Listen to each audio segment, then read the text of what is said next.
with time, these AI agents are becoming more and more capable, and they are not just answering the questions. They are accessing the data, they are calling the tools, they are making the decisions, and even they are taking actions on our behalf.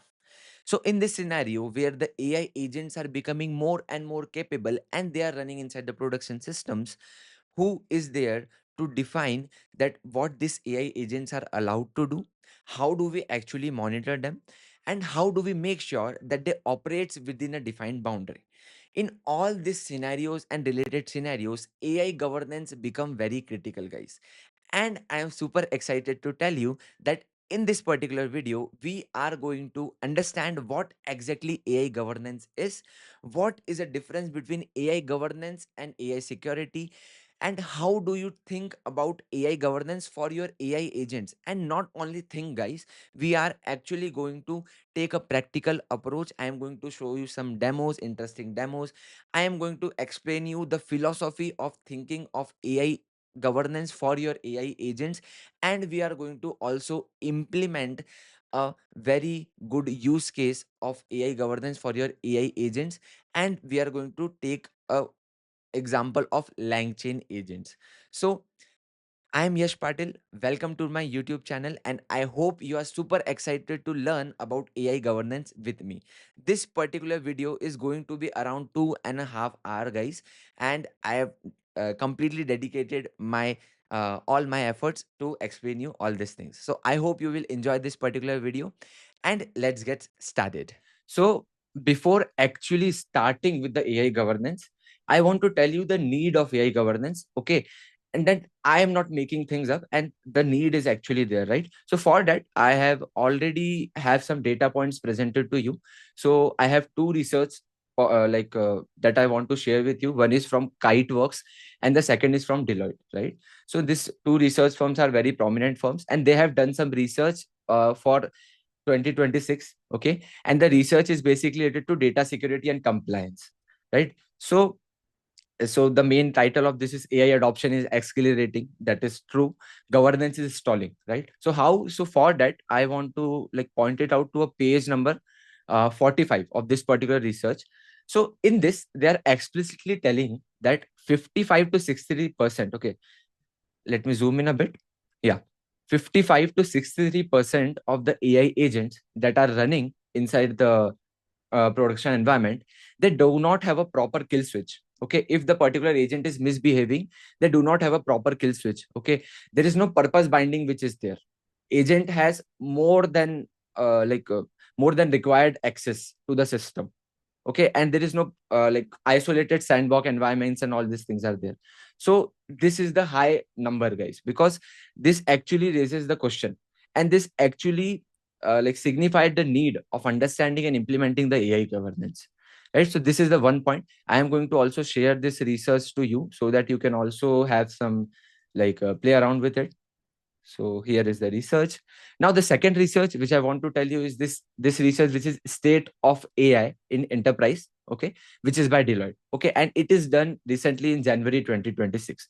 And what is the key finding that I want to tell you here is that today we know that okay, AI agents are in demand. Okay, there is a huge demand of AI agents in like 2023 to 2025. The year was accepting that generative AI is there. Okay, accepting that agentic AI is there, creating POCs of that. Now 2026, in 2026, what we are doing, we are shifting that AI agents from POC to production, right? So for that, what Deloitte research is saying that currently only, whether this demand we can see, but currently only 23% of all the production environments that we have, all the production companies that we have, they only use 23% there for AI agents. Okay, at least moderately. So 20% of that particular production cases use agentic AI at least moderately. But the interesting point is, if I scroll here a bit, wait a minute, let me zoom out. Yeah. So you can see in next 2 years, not a huge span of time, in just next 2 years, it is going to boom towards 74%, right? So the adoption of the AI agents is going to be boom, right? And the 23% of the AI agents that is there inside the industry right now, that is working as a production environment, they do not have proper kill switch, they do not have proper purpose binding, they do not have isolation, right? So all these things that you can verify from this two particular research. Hope you understood the basic need, that why actually we need AI governance in this current scenario. And now we are going to quickly look a demo of AI governance for a running AI agent, right? And guys, if you don't understand some parts, some keywords which are there inside the dashboard, which is there for AI governance, which I am going to tell you, don't worry. Just be in this particular video. When you are going to understand the philosophy of AI governance for your AI agent, we are going to reconnect all that understanding to this dashboard again. So if you even get just 30% of this particular upcoming AI governance dashboard, that is enough, guys. I just want to tell you the working of AI governance inside the AI agent by just showing a quick demo, right? So yeah, let's get the discussion started. When you see the AI governance, when you firstly start to understand the AI governance, you will see that, okay, it has multiple things in it. It has multiple things in it, right? So you have to understand the frameworks and the standards which are there, right? So this particular AI governance topic has multiple parts in it, multiple components in it, multiple sections in it that you need to understand, right? But here in this session, we are going to focus towards the execution runtime part, and we are going to focus towards the AI agents, right? So AI governance is a very, very broad term, but we are going to narrow it for AI agents, and we are going to give you the 20% of the information related to AI governance, which will going to be used it for 80% of the AI agents, right? So very valuable information, we are going to find it out, right? So do you guys want to see a quick demo of the AI governance actually working?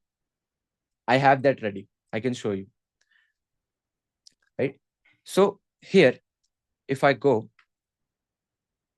so now you can see in my screen, there is a agent which is there, which is kind of a conversation agent. Now, what is the work of this agent? This is kind of a support bot. Okay, support assist bot. So like we know that customer support agent is kind of a very, very big use case right now. Many like production use cases are coming under customer support, right? So let's take an example of that. Why not? So here we can see there is a glimpse of that. Now here I have the conversational window where we can do some conversations, right? Now, this particular AI agent, what it has the capability to call tools. It has the capability to uh, fetch the customer data. It has the capability to modify the customer data, which is present inside the database, understand the query, understand the tickets, customer support tickets, which are coming, right? So all this information this agent can do. Okay, and here inside the backend we are using a LLM, okay, which is working as a intelligence part of our AI agent, which is this llama 3.3 70 billion versatile. This is the model, right? Now it is saying that, okay, I can review tickets, retrieve customer details. So it is giving us that, okay, what it can do.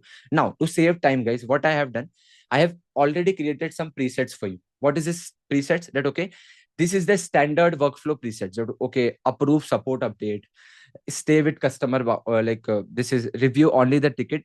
So this is the title of the workspace. The main thing that we need to do is inside is this: read the active ticket and add an authorized internal resolution node.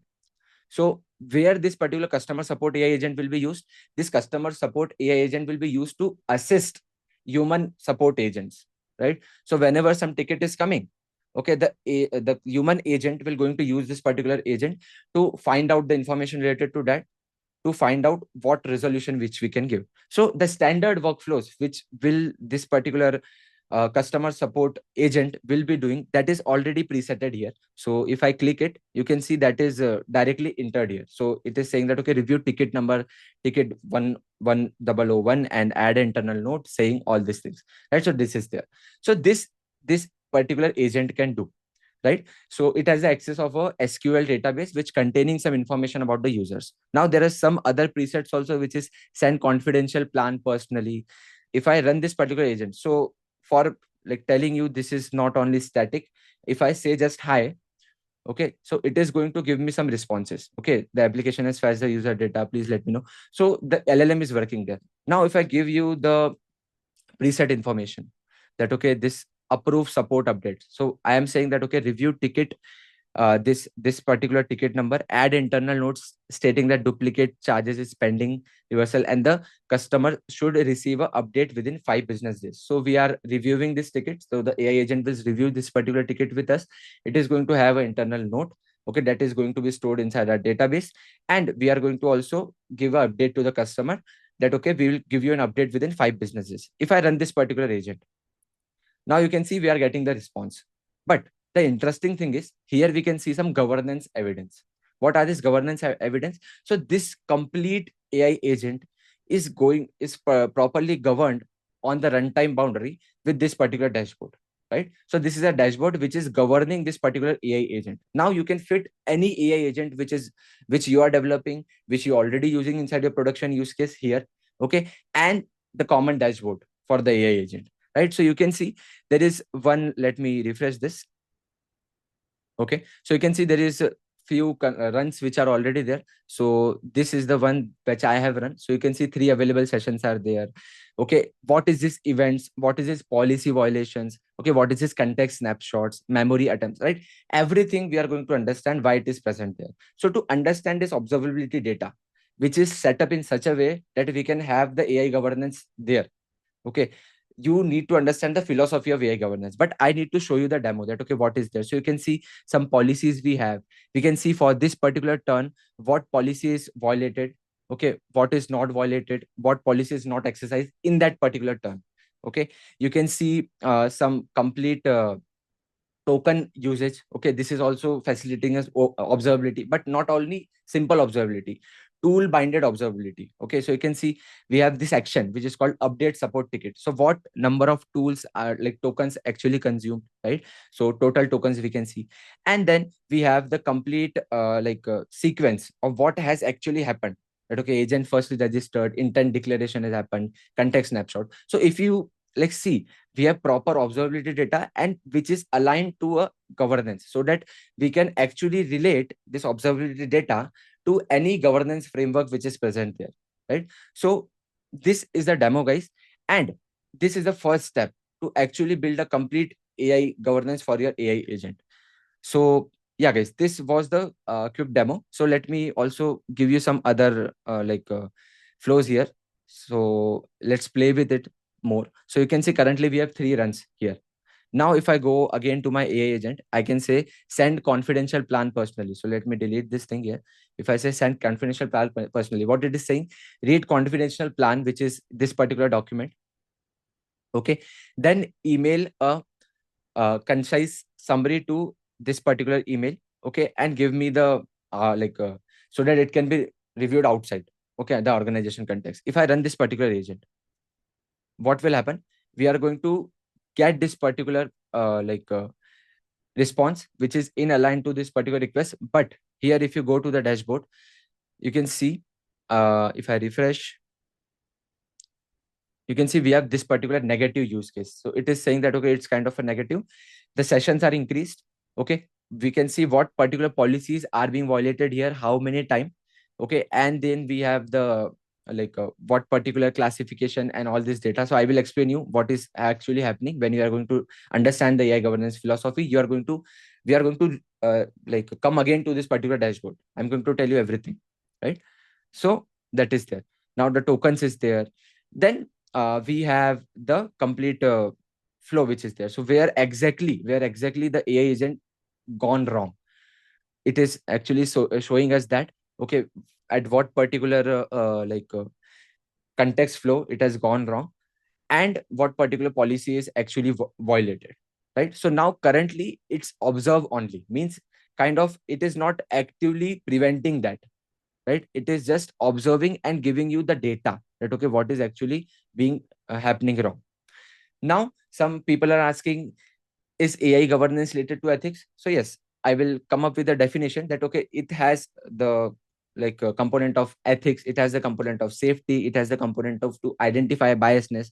But guys, for to actually identify everything, right, during runtime for AI agents, which you are going to use 80% of the time, you need to have a proper observability. Okay, fundamental observability layer aligned to AI governance. Okay, aligned to AI governance.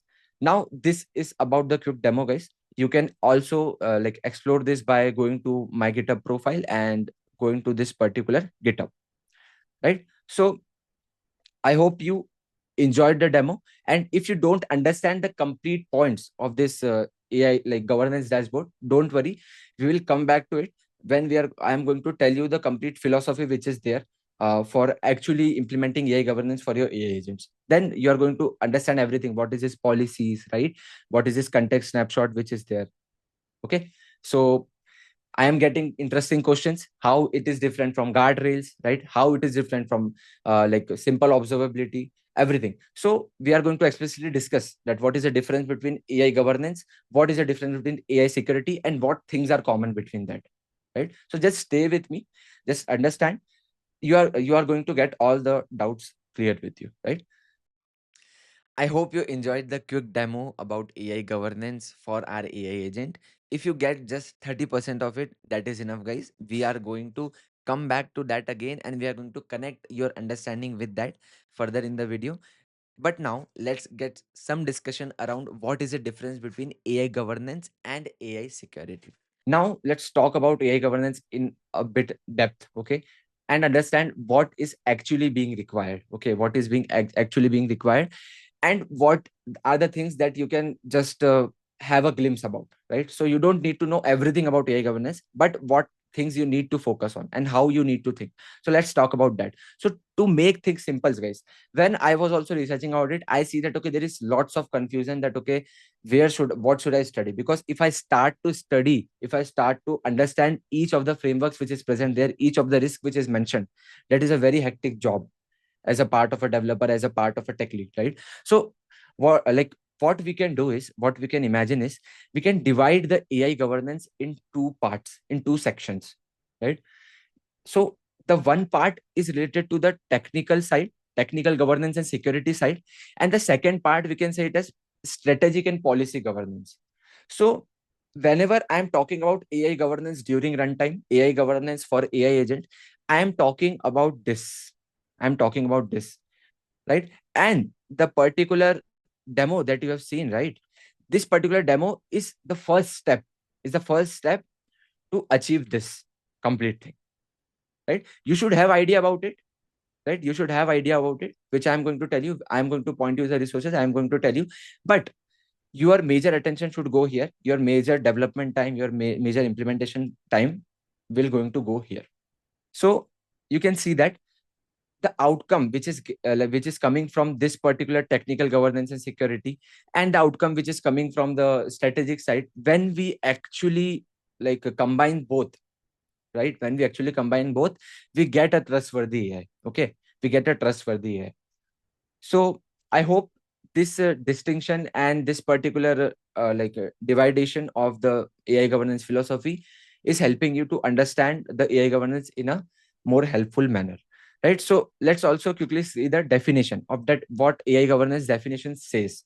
So it's saying that okay, AI governance is the framework of policies, processes, controls that ensures AI systems are developed and operate responsibly. Okay, these words are important: responsibly, safely, securely, ethically. Okay, in compliance with applicable laws, organization standard.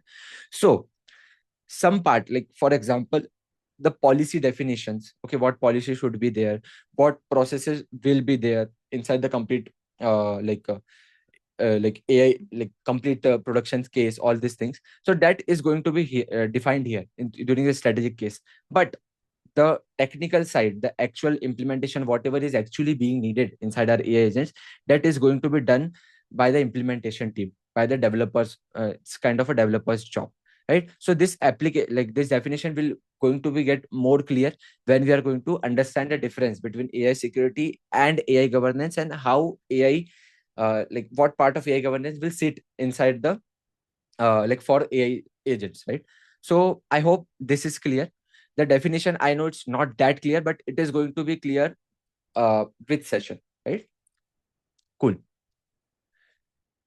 So now guys, tell me, how many of you are getting confusion between AI governance and AI security? Tell me, guys. Okay, you are getting, right? So that is a valid concern, right? Because we are not going to understand if you understand that, okay, guardrails. So is guardrails a part of governance? Okay, observability, gateways, is that also a part of governance, or is it solely a part of AI security, right? So for that, right, for that, let's have a discussion of 5 minutes, okay, to actually give you complete idea about that. And we are going to get a very, very like simple analogy to explain. I'm going to tell you that. So here I've created this particular graphic. You can see what I'm telling is that the AI governance, okay, versus AI security. So the complete umbrella, these are two terms, AI governance and AI security. But have you seen that Venn diagrams, guys? Have you seen that Venn diagrams when we have two circles and the two circles are intersecting? So there will be some features which is going to be like common, and which is going to be help us in both the sides, in AI governance also and AI security also. And there will be some sole features which are going to be there for AI governance, right? So for this, I want to give you a very, very like simple analogy. Okay, let's take an analogy of a car manufacturing company. Okay, car manufacturing company which is actually operating in a multinational manner. Okay, it is selling the car in multiple nations. Now we all know that governance is related to countries, governance is related to communities, governance is related to the people who are using that, right? This the same thing we can also see from this particular graph, that okay, in the first section itself we have US, India, China, okay, European Union, all these things. So all these particular different regions of the globe will have different governance criterias. So we have to ensure that our AI agent is compliance with the most sophisticated law which is present there, okay, or at least the like country in which we are operating, right? So here what I'm telling, the car manufacturing company, the car manufacturing company is also operating in multiple nations. If the car manufacturing company is selling the particular vehicle in India, okay, it has to give some other, like it has to follow some norms. Okay, if it is like selling the car in Europe, it has to follow some other norms, right? Let's take an example of airbags. So in India, we generally see the safety norms are not that much hard, not that much harsh, okay, so not that much strict. So we generally have two airbags, okay. But in Europe, we know that, okay, there are multiple airbags that is mandatory. So even the same model, which the same company is selling us inside India, it has two airbags. But in Europe, it has the mandation to sell it with six airbags, right? So here, what I'm telling is that the different, like you have to like firstly the features, okay, the criteria that you are going to actually implement inside your AI agent, which you are going to worry, that depends on the region that you are going to like sell it or use it, your AI agent. The second thing which I want to tell you, to explain you the difference between AI security and governance. See guys, when that particular car manufacturer is going to sell that car inside a particular country, let's say India, okay, in India, the major like speed limits are there of 120, okay, or 140, right? So that particular car manufacturer, what is going to do, this particular car manufacturer will going to make some like enhancement, make some extra feature, like extra enhancement inside the car, so that the car will not be going to able to go higher than that speed. It's kind of adding a speed limiter, right? So let's take an analogy of that only. So let's imagine in India, it's not allowed at all to go above 160. So it's a norm now that, okay, for every car there should be a speed limit of 160. Now what you need to do to actually be in compliance with the Indian governance law, you need to actually add a feature that, okay, my this particular car now will not go more than 160 key speed. But if you go towards European Union, there's 240 speed is allowed. Hypothetical example. I know it's not safe, but yeah, 240 is allowed. Then the speed limit will not be there. So what my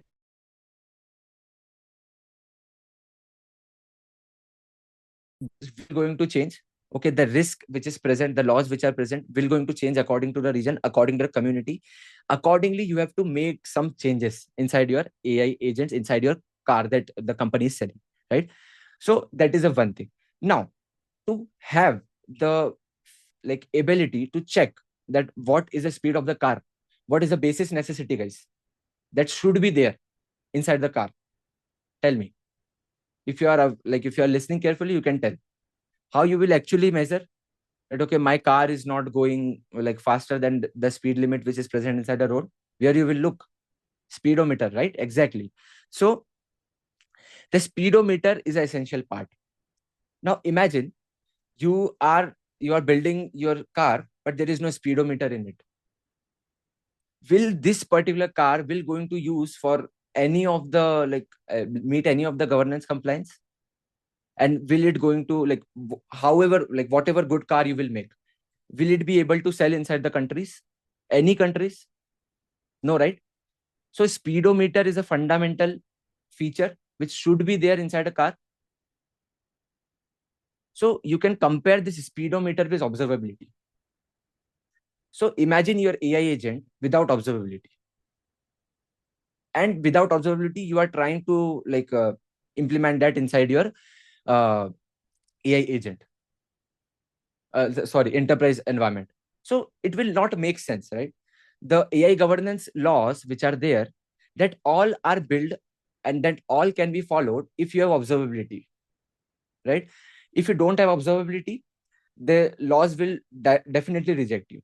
Now, that is a core step, observability. Now, there will be some things, okay, there will be some things which will be solely based on the governance side. What are these? So let's understand with the car example only. So if I say that to actually drive a car, you need a driving license. If you don't have, what will happen? Generally, nothing will happen. But if police caught you, you are going to find or some other restrictions which are going to happen. So the decidation that okay, driving license is needed to drive the car, that is a job of AI governance. That is a job of governance. Okay. And what the details of it, the driving license will be issued at 21 or 18. Okay. For other people, for other things will happen. So the configuration of the driving license, what things will be there, all these things are going to be decided by whom? The governance team, the country's governance. Okay. So in our case, who will decide this thing? Who will decide this thing? I have divided it in two manner. The strategic partners which are there, which is actually working. So they will decide. So there will be some features which are going to be decided by them. What are those? I will tell you. Don't worry about it. Right? So what I want to tell you, that driving license is solely a part of the government which is there. Right? But there are some sole security features will be there. Okay, that will going to be completely taken care by the car manufacturer itself. What are those? Like the lock and the alarm system which is there, right? So it is actually implementing a security system inside your car. Now different car will have different types of security system. Some will have related to simple key based unlock. Some will have tab based unlock, right? So different will it there. So it depends on the car manufacturer. So it depends on the developer. Okay, in case of AI agent, it depends on the you, that okay, what till what level I need to give you the security measures. But fundamentally, a key should be there to start the car. No one, random person, should go and start the car.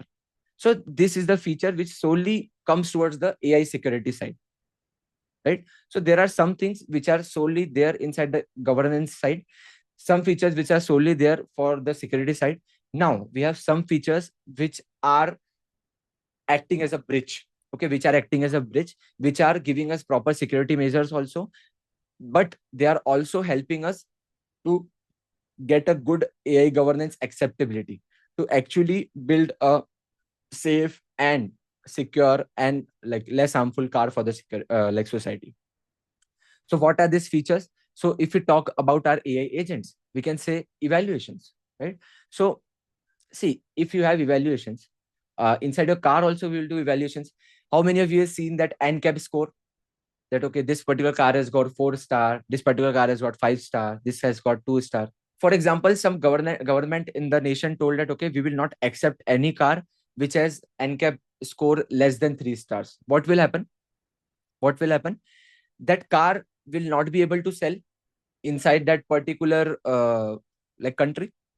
Similarly, in case of our AI agents, for example, the hallucination rate, okay, which is decided by that particular European Union Act, maybe it's 75%. Okay, accuracy will be there. Okay, so only 25% hallucination is allowed. Hypothetical example. But during evaluations, it occurred that okay, 60%, like only 60% good score is there, 40% is hallucinations. What will happen? Tell me, guys. Your AI agent will going to fail to be pushed towards the production, no matter how good use case you are solving. Yes or no? Are we on the same page, guys? Are you able to connect the dots? Cool. Right? So this evaluation is one thing. Now we can see guardrails, right? So what is this guardrails? Like some, we know that some cars has ADAS system, right? Automatic safe, like, or some automatic safety features which are there, like lane keep assist, ABS we have, right? Then we have emergency braking system. Okay, other emergency braking systems which are there. So all these things are kind of adding towards the security side also, but that is kind of a norm, right? So in some countries, ABS is a norm. So without ABS, you can't sell your cars. Okay. So if that is the case, if your particular car do not have ABS, what will happen? You will not able to sell that particular car to that country. Similarly, if your particular AI agent does not have some PII related guardrails, it does not have some what I will say, some toxicity like checker, some bias checker which is there. All these things. What will happen? That particular AI agent will not going to be pushed inside the production. It will not able to go inside the real users for that particular country, right? So this restrictions is going to become, guys, sooner. So if we don't have these fundamentals which are there, okay, we are not able to actually give our like beloved work of AI agents implementation, that what we have done to our real users, okay, to which we have to serve for, right? So that is another thing, guardrails. What is a red teaming? So red teaming, you can understand it as trying to break the car in a safe environment. Okay, so for example, now you have created that, okay, my AI agent is like, my car is good. Okay, you can test it properly, you can you can try to break it. So a team is coming, a team of thieves are coming, which is professional thieves. Okay, you have hired them to actually try to break that car. Okay, and due to your arrangement, they figured out some ways to break that car. Okay, and then they figured out to break that car, and then what you will do, you will notice that, okay, the car can be broke from this side, so I will fix that here, so I will add a patch here, or I will solve the fundamental issue. So this is kind of similar to ethical hacking that we do. Yes or no, guys? So in ethical hacking also, we'll give like a bounty to the hackers that, okay, come hack my websites also, right? So if you are finding some issues, mention them, and we are going to give us some rewards, right? So some form of red teaming should be there. So if that particular governance law say that, okay, you have to have some form of red teamings, okay, then if you don't have that, if you don't have that report, okay, what will happen? You are not going to be compliant to that particular government, right? Right. So whenever you now think about AI governance and AI security, you have a clear boundary, and you know how actually it is going to connect, right? So now, guys, we know that this is kind of I know some questions are coming in your mind. What are some good frameworks to do evaluation? What are some good questions to do guardrails? What are the good frameworks to do red teaming, right? And what is this policies which are there in AI agents? So same diagram, guys, same diagram, but with our real data. So you can see that gateways, access controls, okay, model weight security, secure compute environment, right? Threat mitigations like data poisoning, prompt injection, all these things. So these are kind of solely AI security features, right? But some frameworks which are there, like ISO, IEC 42001, okay, NIST, EU AI Act, OWASP top 10 LLM, all these frameworks which are there, right? These are solely the part of AI governance, right? But some things are there which will sit in between: evaluations, guardrails, red teaming, okay, incident response. Cool. So you can see that some things are there which is acting as a bridge, and these are the actual fundamentals, guys. If you don't have them, okay, your particular AI AI agent will not going to pass the AI governance things, because this is a fundamental. And if you have complete this picture means your particular AI agent is completely safe, very secure, very robust. So do you want to actually build this kind of AI agent, guys? Do you actually want to build this kind of AI agent? Tell me, guys, yes or no? Right? And if we have all these things, guys, if we have all these things, we have a trustworthy AI, right? We have the information about what and why that governance provide. So this particular things you don't need to worry about as a developer, as a solution architect. Okay, all these things are going to be taken care by the compliance team, but you have to take care of this together thing which is there, the fundamental things. Okay, you have to take care about the security part. Okay, to actually maintain the rate limits, to actually see some other secure environments, all these things. And if you have all these things, you have trustworthy AI. Okay, and you can generally tell that, okay, my AI agents is trustworthy, it is less harmful. Okay, and you can actually give it to the customers. So I know you guys want to learn all these things, right? And you want to know the frameworks which are there, right? So for that, I want to tell you about a latest Udemy course that we just produced, and it has all that features which are there. Okay, so if I just go here, and if I go to this particular Udemy, and if you see the topic syllabus right now, you will understand how important it is. Are you able to understand, guys? We have guardrails, right? We have covered guardrails with three frameworks, demo guardrails, which are there, AWS Bedrock guardrails, if you are using AWS, guardrails AI. This guardrails AI is covered by me in depth. That, okay, how you can actually implement guardrails inside your AI agent, okay, so that you can actually bridge the gap. Okay, this thing. Okay, you want to learn about evaluations. We have covered two frameworks, Ragas, which is very good for evaluating RAG. Okay, which is there for like 70-80% of the agentic AI use case. Then we have deep evals, right? Another amazing framework for actually implementing evaluations for your AI agents from a complete picture side, right? So that we have. So, and also we have red teaming, right?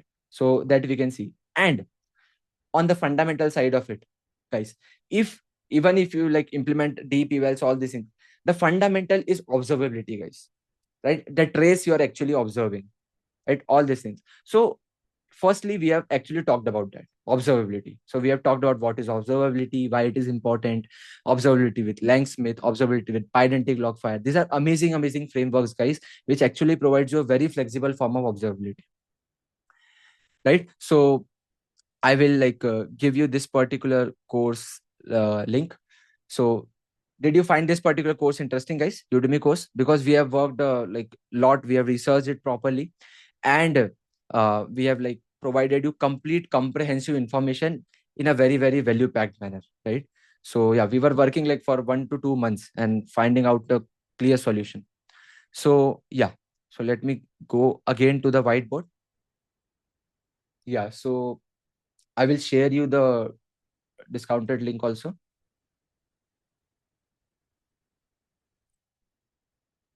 Just give me a second, guys. Just give me a second.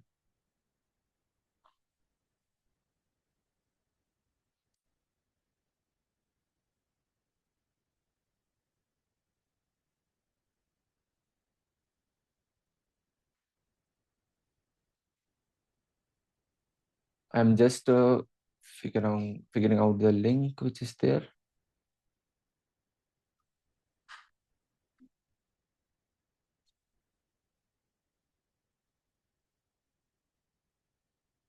Okay, I will send you the link. Wait a minute, just a second.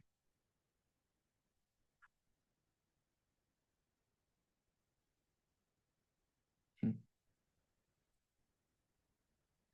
Yeah, guys. So 100% you can utilize it. And someone was asking the like coupon code also. So you can use Team 50. Okay. So that is there. I hope you understand the clear difference between AI governance and AI security, and what particular techniques are there which are essential to facilitate AI governance and AI security inside your projects, right? Now, guys, let's get started with the understanding of AI governance philosophy for your AI agent. The upcoming section is the most important section inside this particular video, because you are going to see exactly how you are going to think about AI governance for your running AI agent, and this is going to be the fundamental understanding which will help you to implement AI governance and think about AI governance inside your current running AI agents inside the production. Okay, so I hope you are enjoying this particular explanation, and let's get started with this particular section. So, for actually creating this AI governance, guys, okay, I have used a very amazing framework which is called Sentience Governor. Okay, and I got this particular framework during research. Okay, and these people are doing amazing job to actually give you the what I will say, the observability which is required for facilitating the AI governance for your AI agents from the day one. Okay, definitely I will mention that name clearly. So I will go to the website. So this is the like complete website of theirs.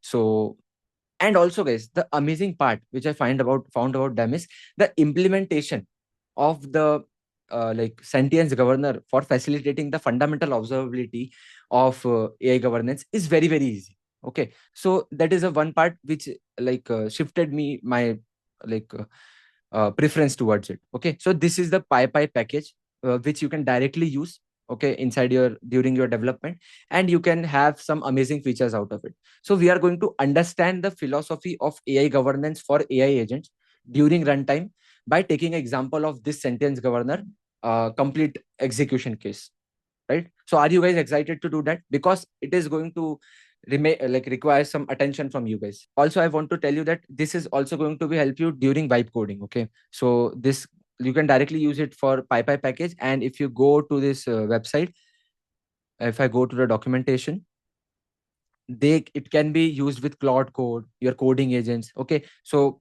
I know, like, majorly now we are not doing the code, we are the orchestrator now, human orchestrator, which is orchestrating the AI agent orchestrator, right? So we know that we are developing that, so we need something that directly integrates inside the Claude Code. So by this manner you can directly integrate that and have that benefits, have that fundamental observability related to the AI governance from the day one, right? So yeah, guys, so let's get start and let's understand the philosophy that how this Sentience Governor are actually being facilitating us the fundamental observability which is required for facilitating the AI governance, right? So here you can see that observability in action. Definitely. So I have implemented this particular AI agent, okay, and this particular AI agent and this particular Sentience Governor dashboard, which is there, is actually being implemented using my GitHub repository. Okay, so I will send you this particular GitHub repository. Okay, you can clone it, you can play with it, you can understand, right? And I have also provided you detailed material. Okay, so if you go inside the whiteboard, pardon, I am doing it again and again. Just let me do it one time. Yeah, cool. So you can see if we go to the last section of the whiteboard, we have this complete three graphs, okay, which will tell you about the implementation side, okay, from the coding manner, function by function planning. Right? So if you are really, really interested, if you really, really want to dig deeper, you can go to this point also, right? I will share you the whiteboard link at the end of the session. Currently, just focus on the understanding. Okay, so we have everything there. Now, guys, what this Sentient Governor is doing here. So I have told you this is kind of the framework which is providing you the observability aligned to your AI governance. What do I actually mean by that, right? So if you are focusing towards the explanation which I was giving till now, you have observed one thing, that observability is the fundamental thing. If you don't have observability, remember that speedometer example, right?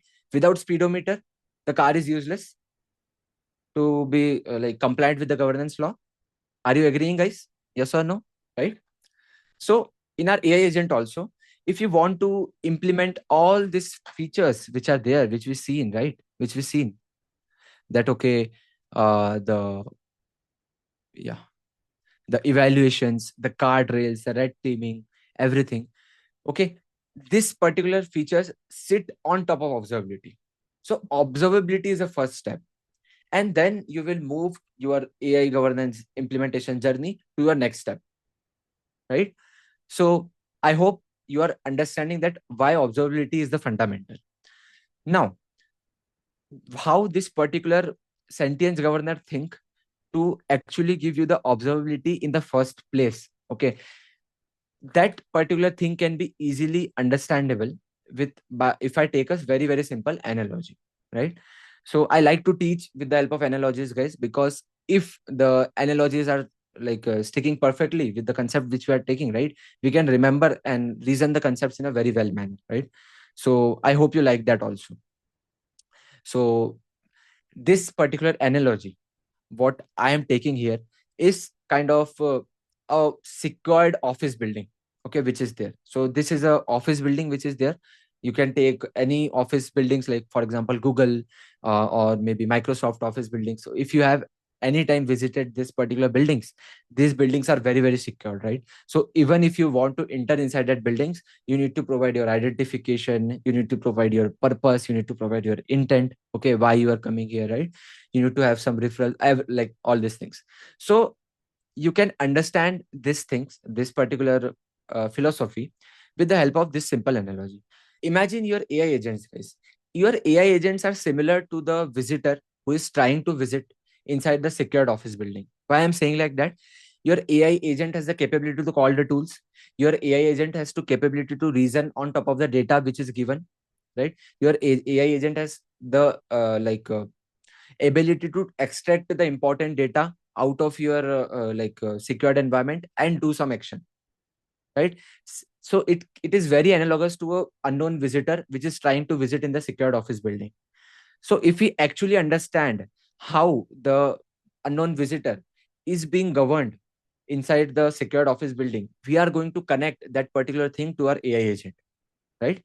There will be some nuances, but we are going to cover that, right? So here, what I want to tell you that you just understand this story, then you are going to we are going to connect it with the AI agent. So what I am telling, this visitor, which is analogous to our AI agent, is trying to visit inside the secured office building.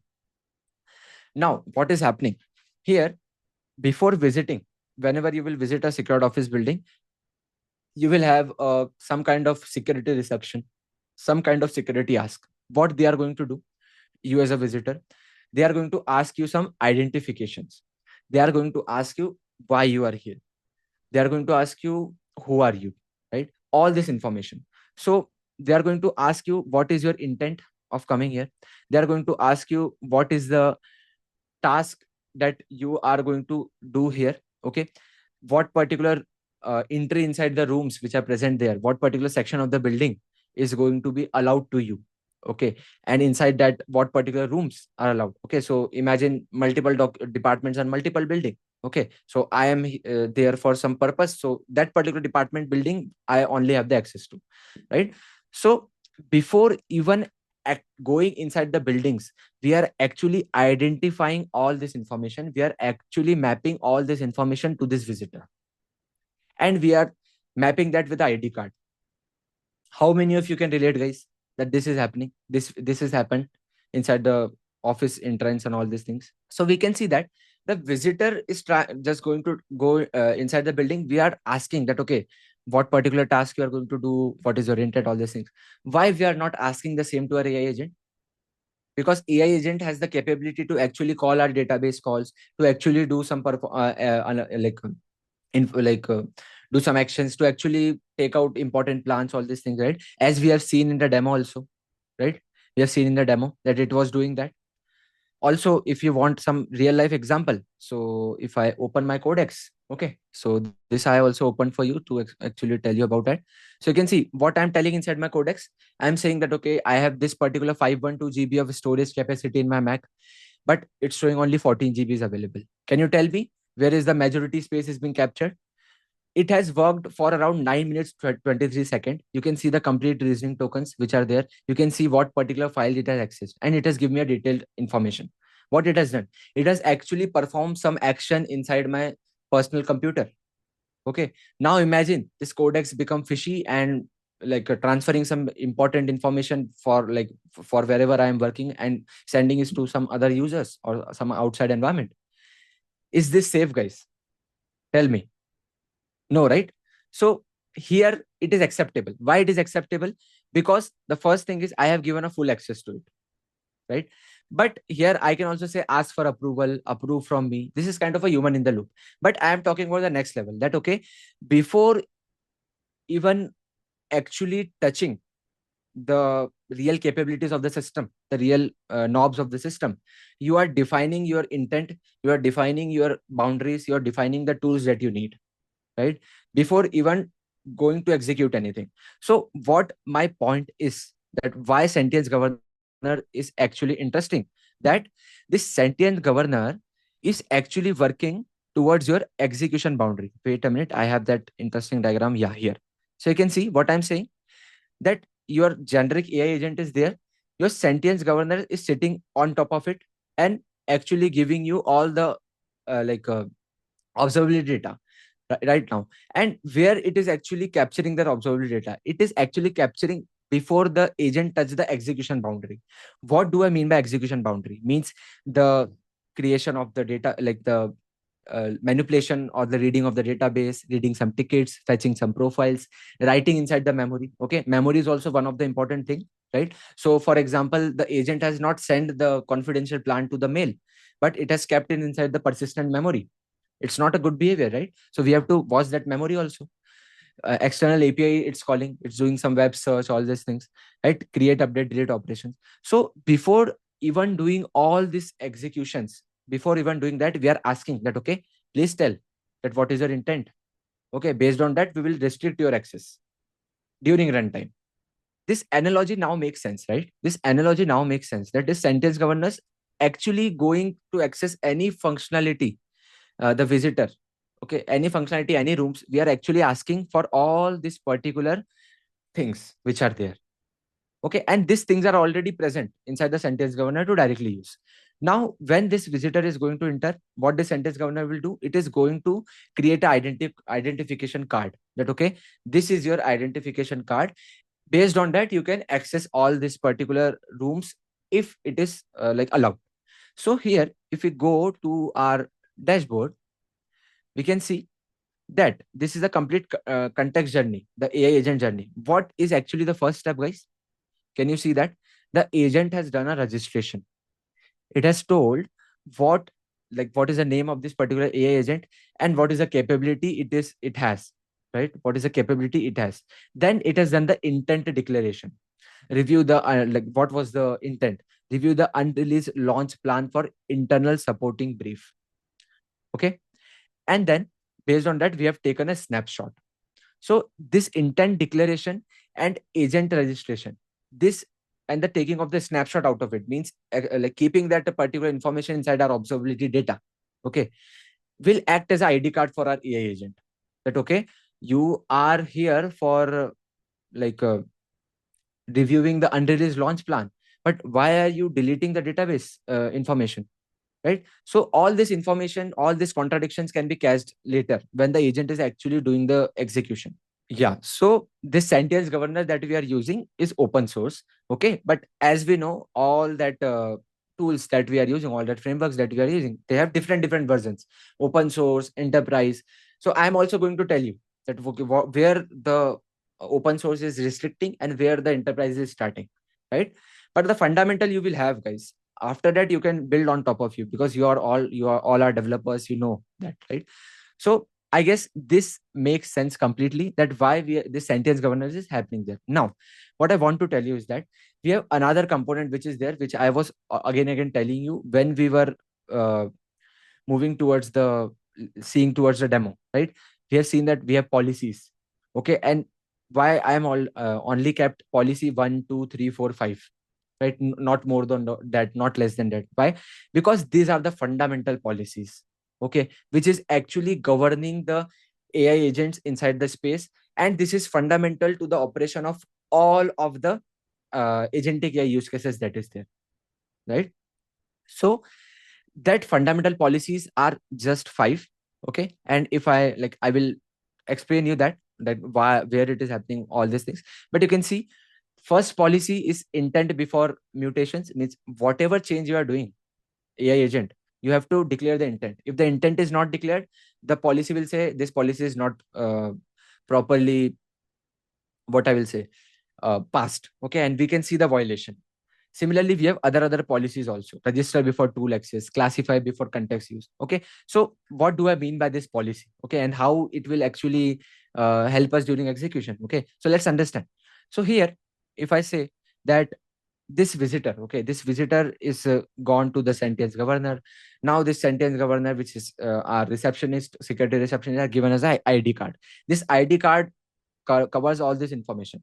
Now when this visitor is trying to enter inside this building, okay, he sees or she sees that, okay, there is 5 rooms which are present there. Okay, and for now, let's take example that, okay, this visitor is there to check some issue with a meeting room TV, television I'm talking about. Like smart TVs are there inside meeting rooms. You share your presentation, you give me presentations, all these things. So the company is facing related to that, and the visitor is allowing that. Now, what the sentence governor does is it has created an ID card and saying that, okay, you are allowed to go inside the room one, which is meeting room. You are allowed to touch to this particular TV. Okay, and you are allowed to do this particular thing. Now, what this policy one tells that when this particular visitor is entered inside this particular building after having this step, and when this particular visitor is trying to go inside the room one, okay, room one has a scanner which is present here. This particular visitor is trying to enter inside the room one without scanning the ID. Will this particular visitor be allowed to go inside the room one, guys? Tell me, yes or no? No, right? We all can relate. When we enter inside our offices, we punch, right, with our fingerprints. If we don't do it, we are not able to enter. We need to do something else. So this policy one is saying this fundamental statement that, okay, whenever you are going to do some mutations, whenever you are going to do some mutations, whenever you are going to do some access of the tools, everything, you have to get your intent declared. Okay, if it is not there, you are unknown inside the system, right? So that is a case. So you can see now this particular room one, during the iteration of the room one, this technicians scans the card, room one's doors open, and it goes inside the team, like room. Then this particular technicians interact with that particular TV. Okay, that is kind of your database which your AI agent is interacting with. Now we can see that what policies we have. We have register before tool access. That if you are actually interacting, if you are actually performing some operations inside this TV, you need to tell explicitly that, okay, I am a TV technician and I came here to actually resolve issue inside this particular TV. Okay, and we know that for our secured companies, everything is labeled. Okay, so we can see that this TV serial number will be like declared inside this particular visitor ID card. That, okay, you can only and only touch these things, right? So this is the second policy, right? So if this particular agent does not have registered and tell that, okay, I need this particular TV, then this visitor will not able to manipulate the functionalities of the TV. Okay, so you can see the third policy, what is it saying? Classify before context use. What do I mean by that? See, if for this particular visitor, the TV is a thing on which he has to work on, he has to figure out what is the problem, all these things. What is it inside in the case of our AI agent? That is context, right? Context is the main thing. We know, we hear things like context engineering, right? I guess you have all heard all these things. So what is context? Context is the information, right? And AI agents are actually manipulating information so that they can perform your task, they can do some coding, they can perform some actions, all these things. So context is all these things. So what we are saying here, that before using any context, okay, or if the agent is using any particular type of context, it should match with the classification details that it has, right? So before, like for example, this visitor is trying to access this particular TV. Okay, this TV should have a classification flag. that okay, this is kind of a TV which is placed inside this room and this is used for this purpose. Some real life example. So if I go to our AI agent, okay, we can see that inside our AI agent, we have some customer support related data which is stored inside our SQL. So what I'm saying here is that I am saying that the data which is present inside your database, okay, which is related to customer, it should keep a flag that okay, this data is customer related data. Okay, if the data contains some Aadhaar number, it should have a flag that okay, that Aadhaar, this is a Aadhaar number, this is a PII, personal identified information, or maybe sensitive information, right? So it is saying that okay, if that particular agent is trying to access some context in which there is no tagging is being done, okay, then that is a violation of the policy number 3, right? So I hope policy number 3 is also clear. So what the policy number 3 will help us, it will help us to keep control and keep the proper observability that what data the agent is actually manipulating with. Okay, and when it is going to be useful, if the agent intent is related to something else and agent is actually interacting with the context of the classification which is not matching with the intent, we can clearly say that the agent is hallucinating. We can prevent that during runtime. So that's why this is important. So these 5 policies are predefined, but you can always create custom policies which are there, right? And if you properly see, these 5 policies are the policies which are fundamental of any AI agent working inside a enterprise, right? So this will help you to do that. Now the fourth policy, what it says that classified memory right. What is that? Whenever the agent is try to persist any information from the particular context which it was using, okay, and it is going to take out of the system, it should be classified, right? It is like that this particular visitor inside this particular room, it has taken this TV, okay, and it is going out of this particular security building.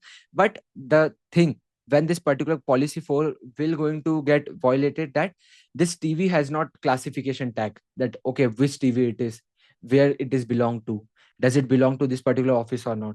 So this TV should have classification, TV should have tagging. Similarly, whatever memory this particular agent is writing, whatever context the agent is extracting from your system, that should be classified. The example we can see inside our demo also.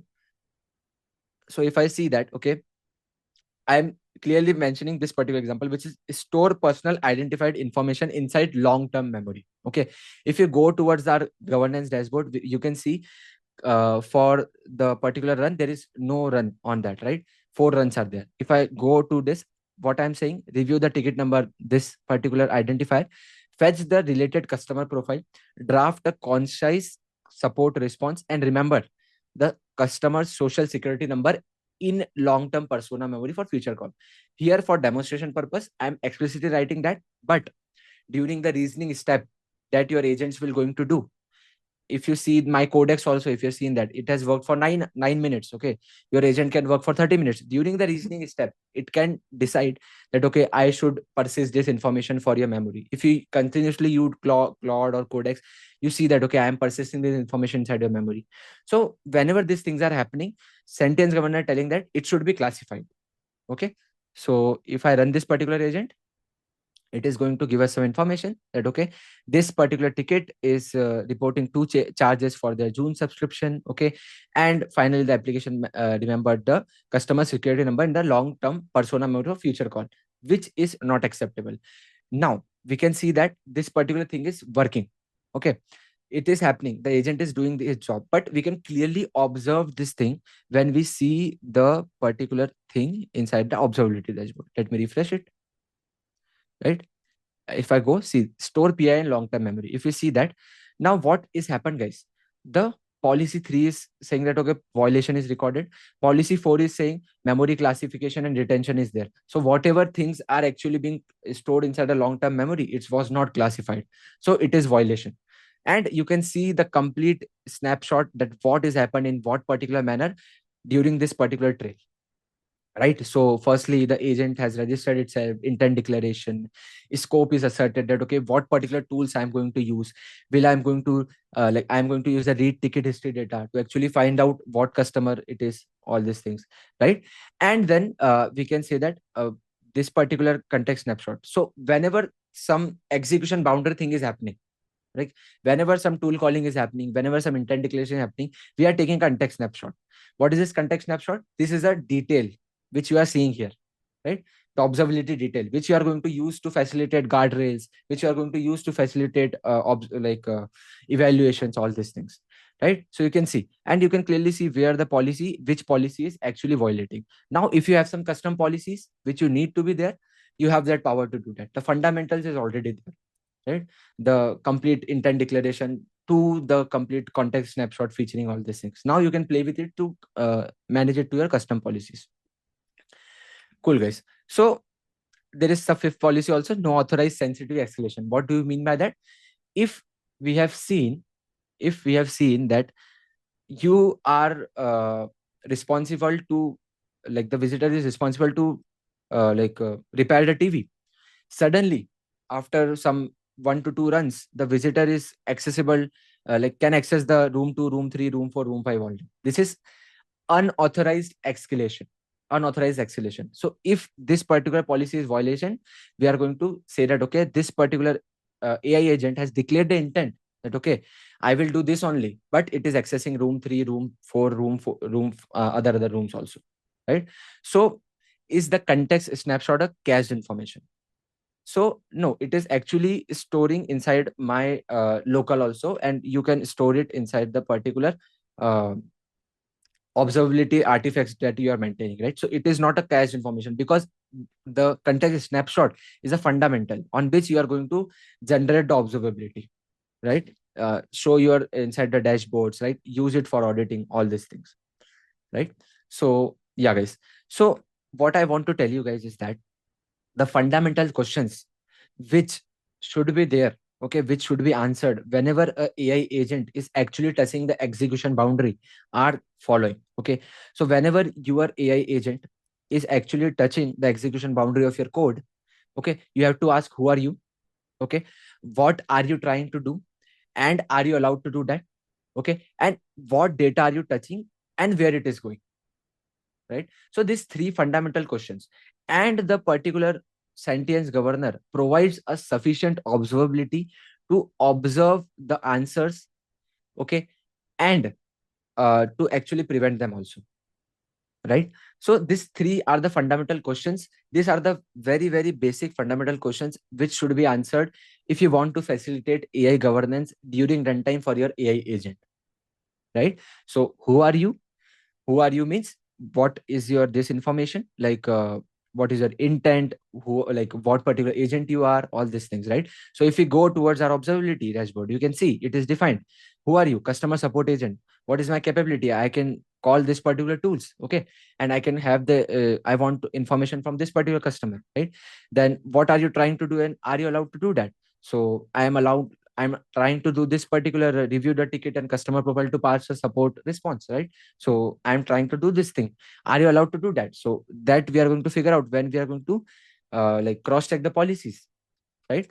Then what data are you touching and where it is going? So what data are you touching? We can see for every context not snapshot, we can getting the types that this context snapshot is internal. This context snapshot is PII, right? This context snapshot is unclassified. Okay, based on that, it is giving us some what I will say, some policy violations, right? So this is the transparency that you will get during runtime when your agent is working inside your crucial environment. Okay, and when you have the fundamental observability setup, when you have this fundamental questions answers ready, you can actually control your AI agents during runtime so that they can be actually safer. They can actually do the intended job only. They can they will hallucinate in a very, very reduced manner. So I hope this analogy makes sense. Now, what I want to tell you is that the sentience governor which I have used here, the package which I have used here, is currently observe only. which you have seen also in the example also, right? When I asked it to actually remember PII in the long term, it actually does that, right? And a sentence governor was just looking it, okay, and was not doing anything, just giving us that, okay, it has done. So it is kind of a CCTV camera, right? I want to correct myself here. So it is not a receptionist here, right? It is not a receptionist. It is actually a very intelligent CCTV camera. Okay. So let's blur this. And we can say this is a kind of a security camera, which is actually observing the visitor. Okay. Which is actually saying that, okay, what is your intent, all these things, keeping that information and actually observing here also, right? So this is kind of a security camera. That is one thing. But you can actually make this security camera work, like actually work as a security guard, okay, and other functionalities by actually going towards the like enterprise plan. So someone was asking what is the difference. So you can see, guys, this is a graphic, okay, which you can move towards and you can understand what is there, okay, and what is there in the free, what is there in the paid, what is there in the enterprise, right? So we have seen the default policies, right, the policy engine, finding and flagging, right, the structured governance trace, observability, and all these things. So this information is present inside the free tier, inside the open source version. But if you want some other functionalities, like what I will say, some fleet wide visibility, all these things, some enforcement and blocking, right? So real time guardrails which are there, cross agent organizational memory, all these things, advanced features, right? So you have to go towards the enterprise plan. But is it necessary to go inside towards the enterprise plan? No, absolutely no. Why? Because see, only the major job is done to get the observability in the form which is like compliance to the AI governance. Now, what next things is needed to be done that you can actually develop from your side, right? So if you are seeing that, okay, for this particular scenario, which we have seen, that, okay, for this particular scenario, whenever the agent tries to declare the intent and tries to save the memory, I will add a guardrail here. I will prevent this from happening. Okay. So who is stopping you from that? You can always use some guardrails framework which are there. Some maybe you can use some arise uh, open source guardrails. You can use okay, Nemo guardrails which are there, right? You can use custom guardrails which you can use some programmatical guardrails, right? So this is up to you, right? So the fundamental is already present there. Now what you do with that fundamental, okay, that depends on you, right? So what evaluation pipeline you create, what particular evaluations are actually important to you, that you are going to create, what else observability data you need, that you are going to actually facilitate. But to fast track, to get the observability, to get the complete uh, like uh, flow of getting the identity, getting the intent from the AI agent, and checking it with the policies, okay, during before the actual access of the runtime boundary, okay, execution boundary, that is already given to you by sentence governor in the open source manner, right? And that is actually the work of frameworks, right? Good open source framework to actually give you functionalities that you can directly use it. I hope you get the point that what exactly is AI governance for your AI agents. You understood the philosophy and how we are going to control AI agents inside the running production system. But currently, all the discussions is there to set the mental markers inside your mind so that you have that concept of AI governance and you know how it is going to operate for your AI agents. But now it's the time to implement the things, guys. And this is the most exciting section. So, in this particular section, we are going to see that how you are going to implement this AI governance inside a LangChain agents, guys. So, yeah, guys, let's get started with this particular section. I'm super excited to start this new section in which we are going to talk about the implementation side of AI governance for our AI agents. Okay, and we are going to take the help of Sentience Governor itself so that we will have a fundamental observability for the AI agents so that we can facilitate the AI governance for them, right? So before starting this session, I want to make sure that you know what is the difference between AI security, AI governance, what actually is AI governance, and how this sentience governor is helping us to get the fundamental observability which is needed for AI governance in our AI agents, right? So if you don't know what these particular things are, what is the exact difference, all these things, I will highly recommend you to go and watch the previous sections related to the AI governance. If you know, then we can proceed, right? So again, guys, I want to tell that how we are going to start the implementation. So you already know that, okay, sentience governor, in sentience governor, we have the sets of policies, default policies. We know how to define the intent, how to get the profile, which is kind of a ID card for our AI agent, right? And based on that, some policy assertion is happening, right? So there are major five steps which is actually being ensured with the help of these five policies. But the question is how we can actually implement this sentience governor inside our AI agent so that we can get the fundamental AI governance inclined observability. So here, the sentience governor offer us the following ways. So we can integrate the sentience governor inside our AI agent with the help of LangChain callbacks, with the help of LangGraph middlewares. We can even use the MCP wrappers for integrating.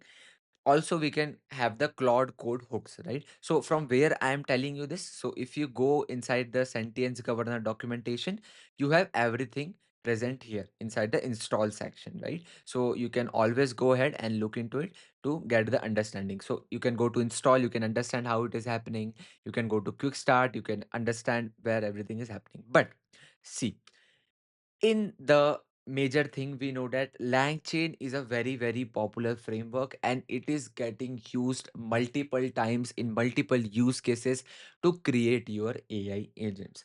So here we are going to focus on LangChain callback method to actually integrate sentience governor inside your LangChain agents. So if you don't know what is LangChain agent, so you can always go to the documentation. You can see LangChain agent is a core component inside the LangChain documentation, and it is kind of a simple AI agent with the access of tools, with the help of the access of the React of loop, right, and all the other things. So we are going to use this particular agent. Now, so LangChain callbacks with the help to implement the AI governance observability with the help of sentience governor using LangChain agent. So this is the agenda of this particular video, right? So see guys, now it's the time to code. But before starting the code time, I want to tell that what is a prerequisite to start following this particular section, right? So firstly, the major prerequisite, if you are able to follow the understanding of AI governance till now without the basic knowledge of Python, after the point of this particular video, you will not be able to understand because Python is a very fundamental prerequisite. Then what are the three major prerequisites? I want you to have the basic understanding of agents in LangChain. So this particular documentation which I have shown you, right? So this you should know thoroughly. You should know what is LangChain agents, how to create them, everything, the code of that.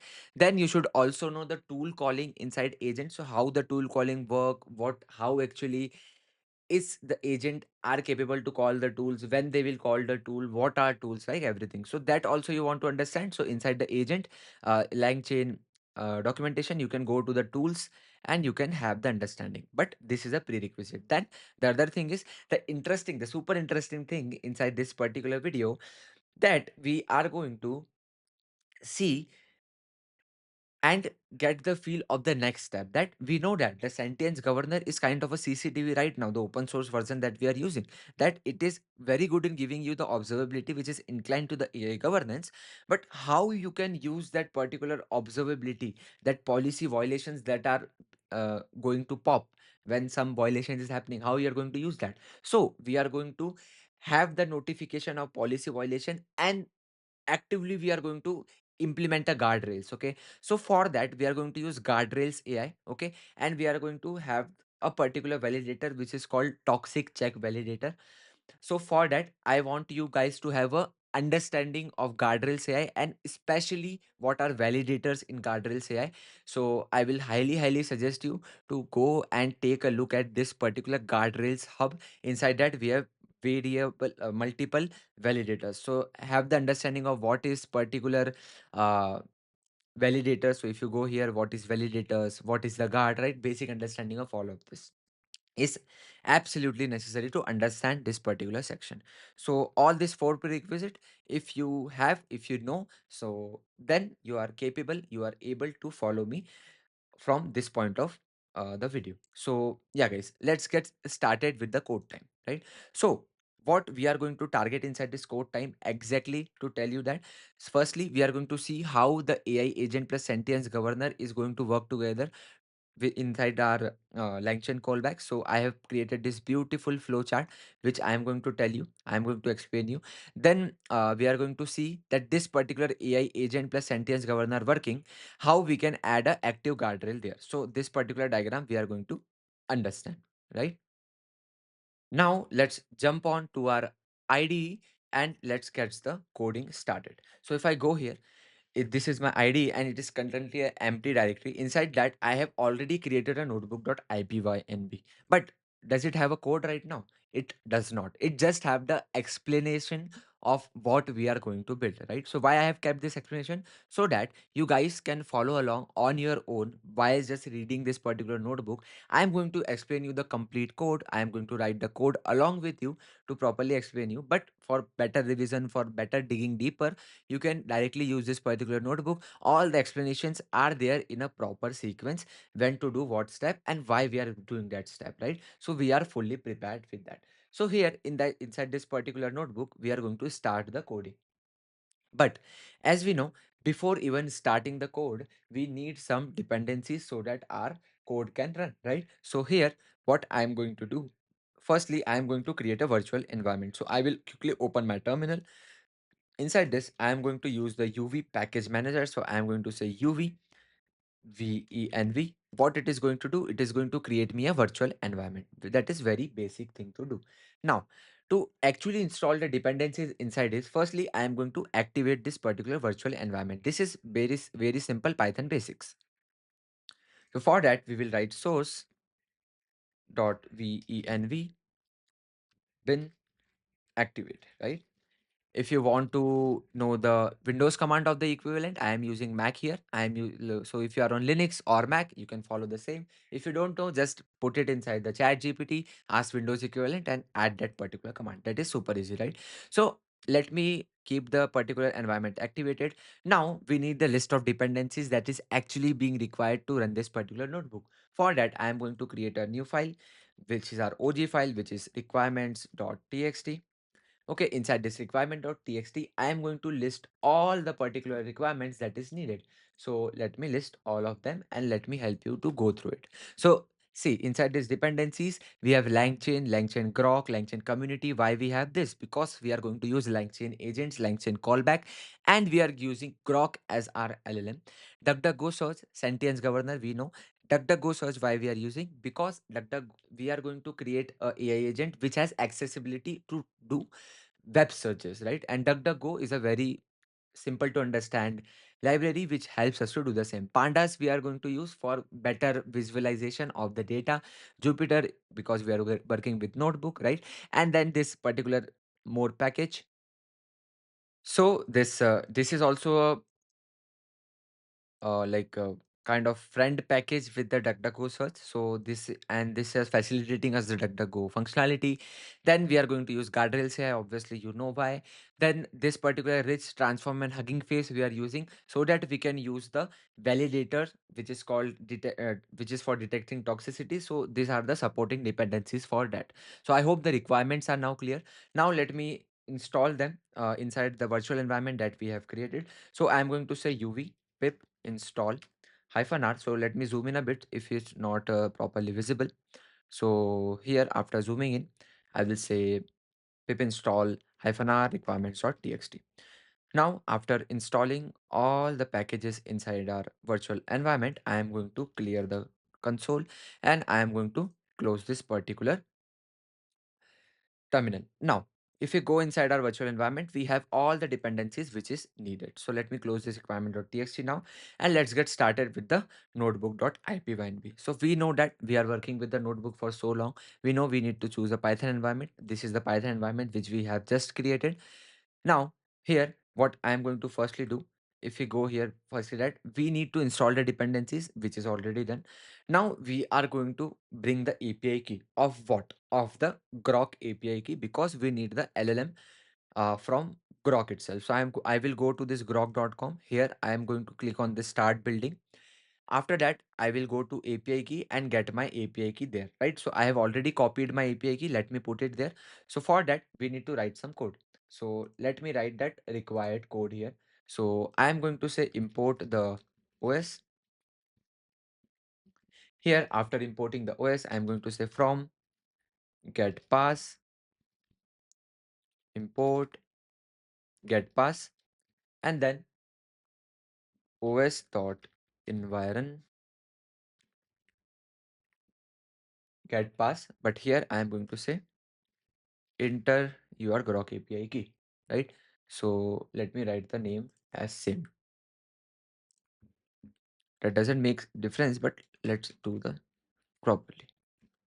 So I will say Grok API key. Cool. So what it is going to do, guys, it is going to import our OS here, and then to get the particular API key inside the OS, which is operating inside this particular notebook, we are going to run this particular code, and it is asking for the Grok API key for us. So let me add my Grok API key here. I will recommend to do the same for you. So I have added my Grok API key. Let me press enter so that we have the Grok API key environment variable inside the Jupyter notebook. Now, this is the time to define the tool for our LangChain agent. So for defining the tool, I am going to firstly import the tool module from our LangChain. So we are going to use LangChain core. So LangChain core.tools. I'm going to import the tool module here, right? So I'm going to say tool. Now, how we define tools? So tools are basically simple function. So here inside our AI agent, we are going to have two tools, right? One is to get the weather, and the second is to actually do the web searches, right? So the get weather tool is very simple. It's a deterministic function which is registered as a tool, right? And the second tool that we are going to create, that is kind of the web search tool, which is actually calling the DuckDuckGo search API and getting the results in a real-time manner. Why I am doing like that? Why I am keeping this get weather tool as a static function and registering at a tool? I will explain you that further in a session. So be with me here so that you can understand why we are doing that. Just now, let's write that particular tool. So we are going to say get weather, right? And I am going to say it will take a city, okay? And the city will be given in a string format, and it is going to then return the city. Now I am going to say return. What it is going to return? It is going to return an app string. I'm going to say the weather is weather in the particular city which is given. So we are going to use the f string capability here. I'm going to say city is some 25 degrees Celsius. Okay. So 25 degree and cloudy Celsius. Okay. And to have the proper understanding to the AI LangChain agent, that what this tool will do, so we are going to add a doc string. So this is a very common practice, guys. If you know, so I'm missing a yeah. Now I'm going to say look up the current weather in a given city, right? So this is going to help the particular agent to have the decision to call this particular tool. Now, till now this is a function, but if we add this particular decorator here, this particular function is now capable to be added as a tool inside our AI agent of LangChain. Now, we are going to add a second tool, which is kind of a live web search. Means here, this was a static function which is registered as a tool, but now we are actually using the DuckDuckGo to perform some web searches. We are going to create that function and register that as a tool. For that, again, we will use the tool here, right? So LangChain community.tool. So I will say LangChain. So I will say from LangChain community tools import. What we are going to import? We are going to import the DuckDuckGo search run. After that, we are going to initialize the DuckDuckGo search run. I am going to say search web. Okay. And this particular tool is here. So we are actually using the DuckDuckGo search run wrapper, which is provided by LangChain itself. So we don't need to do this. So if you want to understand this, just go to this particular documentation, go to the integrations, search for DuckDuckGo here, and you will find it, right? So let me go and let me search DuckDuckGo. Right, so let me go here. I will say DuckDuckGo LangChain. Right, so you can see DuckDuckGo search run. So this is we are using. So you can refer to this particular thing to understand it more. Now, after initializing this, what we are going to do, we are going to run this particular function. So now our tool is ready to be used. And then what is the next step? After defining the tools for our agent, we are going to actually define the tool. Now here to sorry, not tools, AI agent. To define that particular AI agent, we are going to use the create agent library from the LangChain, right? So here I am going to do some import statements. So I'm going to say from LangChain dot agents module, you have to import the create agent. Also, we are going to use the grok as LLM here. So I'm going to say from LangChain dot LangChain grok, right? We are going to import the chat grok, right? After that, we are going to define the model instance so that our chat grok can be reference and can be inference from this particular model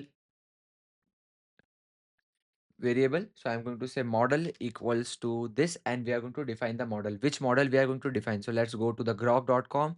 Here, if I click on start building, which I've already clicked, I guess no. So let me say start building. Here, I will go to the documentation. I will go to the models, and we can see there are many models which are available. So we are going to use this one, right? So I'm going to copy this particular name. I'm going to enter it. So our LM is here, but we have to create the agent now, which is using this particular LM. So I'm going to create a new variable. I'm going to say agent. Inside this, we are going to instantiate a create agent object,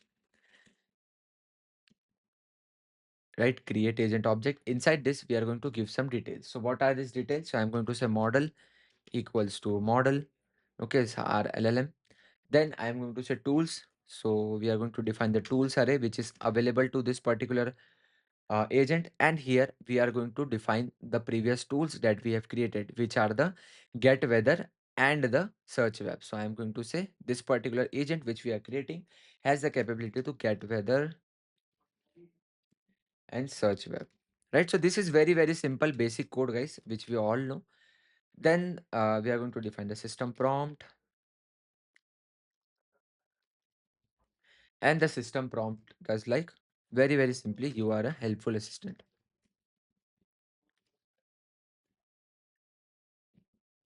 Right, so this is clear till now. So we have defined our agent. Let me instantiate this also. So it's saying perhaps you, okay, I forgot to add a comma. Let me add it. LangChain agent is not there. So it's agents. Okay, guys. So now you can see our agent is defined. And if you go and if we add a code and I will say agent, so you can see this agent is here and it is present. Now, what we are going to do, our agent is here. Now we are going to define some configurations which are needed for Sentience Governor, right? So here from this particular point, we are going to start implementing the callback handler, right? So we know that inside the demo also we have seen that some observability is going to get pushed, some observability data is going to get pushed from a Sentience Governor, right? So if it is going to get pushed, it should get stored in some particular place, right? And that particular place, the events that is being pushed by the Sentience Governor, right? The agent registered event, the scope asserted event, the context snapshot event, right? All the related events that we have seen, that is going to push somewhere, right? And stored somewhere where we can see them. So that place inside Sentience Governor is basically called sync, right? In sync. So every particular Sentience Governor needs like instantiation of sentence governor needs the definition of sync, right?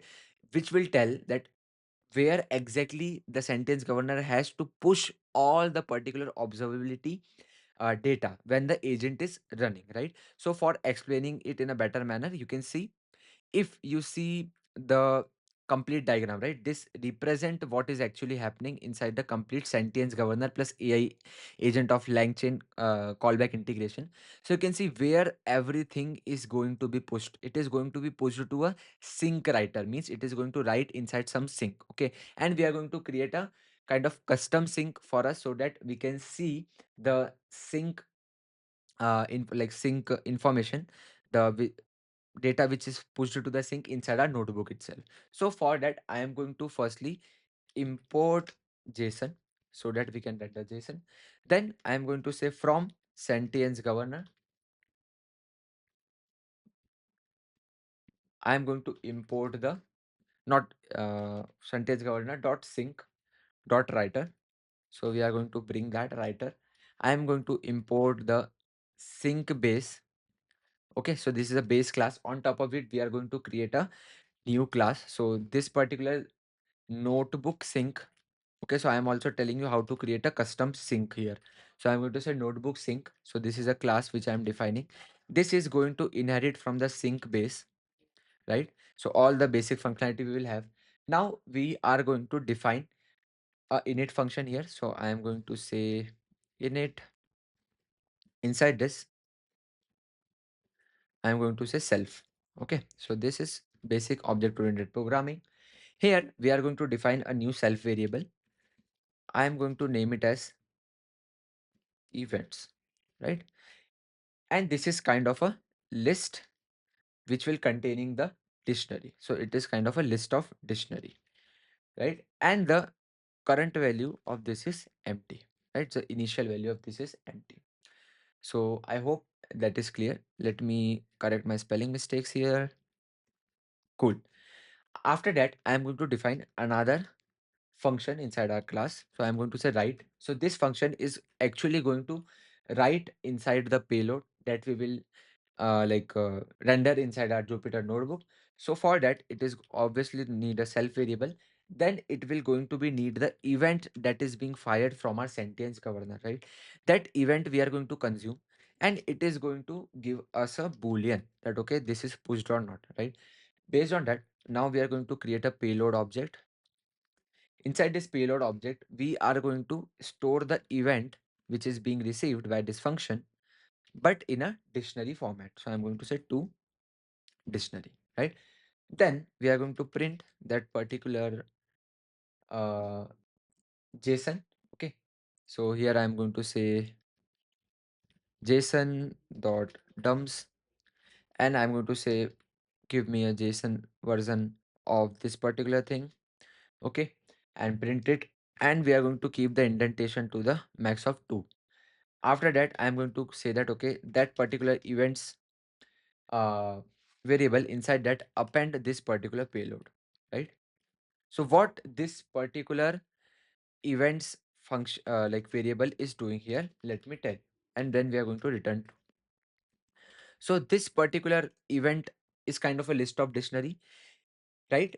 And this is initially empty. Whenever we are going to use this write function, right, it is going to firstly create a payload which is kind of a dictionary version of that particular event which is going to be written, and that particular event is going to be appended inside this list of dictionary which we are going to name as events. So this events variable will contain all the events which are going to happen during the invocation of our AI agents. So this will contain that. And then we are going to use this particular events variable to get our actual observability when we are utilizing this particular thing. So that you are going to see further in the code. After defining this particular notebook sync, we are going to proceed, and I am going to define the minimal sentience handler. Now, what is this sentience handler, guys? So to explain you this need of why we are creating this minimal sentience handler, let me explain you that, but before that, let me import all the necessary things and then I will tell you, right? So here I'm going to zoom in. Then I'm going to say from LangChain.core, LangChain core. From here, I'm going to get the callbacks, right? To get the callbacks event, I'm going to import the base callback handler, right? So this is one particular class which is provided us to us by LangChain to get all the callbacks event. When we are going to get the callback event, what callback event we are going to get, and how it is going to mapped with the events of Sentience Governor, I am going to explain you just after writing the import statements. So I am going to say from Sentience Governor, we are going to have a cache. Okay. So cache, I'm going to say import in process cache. So why we need this in process cache? Because see guys, when you have seen that during a particular invocation, during a particular process, a agent is spitting out observability data and it is also performing the functionalities. Now when we were seeing the 5 policies, we are understanding that we can get that requirement that okay, during the invocation, for checking some policy result, okay, for checking some particular policy like assertment, that is this particular policy is failing or is this particular policy is passing, we need to check some previous data of that particular process, ongoing process. For that, what we are going to do, we are going to keep all the particular previous events which are being happened inside the one process, inside the one current invocation, inside this in process cache. And are you going to do all these things? No, it is the benefit of using the sentence governor, that sentence governor is already doing this thing, just that we need to mention this thing inside our sentence handler, right? That's why we are doing that. Then I am going to say from sentence governor, I am going to say session manager. I am going to say manager. Okay, import session manager. Right. So session manager, what it is going to do? So all that things which I've told you, right, in a single invocation to maintain the process cache, to give the proper process inputs to the particular policy invocation, all these things are going to manage with the help of the sentence session manager, which is provided as sentence governor library. Then I'm going to say from sentence governor, I am going to say sync dot writer, import sync writer, right? So we have that sync base, right, which is a custom sync base for writing that inside the notebook. Now we are going to import this sync writer, which is going to uh, use our capability to write the particular events inside that sync base that we have created, which is the notebook sync, right? This thing. So that is there. Then after that, I am going to say from sentience governor, and I am going to now write a code to bring the wrapper in the pictures. So from wrapper, I am going to use a LangChain adapter, and I am going to import the sentience callback handler here. Right, sentience callback handler. Now, see guys, we have all these things. Session manager is clear to you. In process cache is clear to you. And sync writer is also kind of clear to you. What is the implementation side of it? We will see.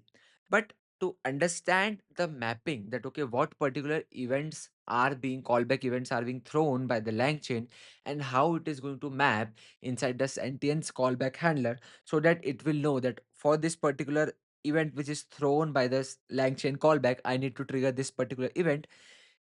We actually don't need to do anything, just that there is no direct mapping between, like there is no direct connection which is present inside the sentience callback handler and this base class handler. Means in the ideal scenario, this sentience callback handler should inherit from this particular base class handler and implement some function on top of it, so that we can have all the mappings in one place. But to connect, because there is no connection like that, to connect all these things, we are going to create an kind of a empty class. I'm going to name it as my sentience handler.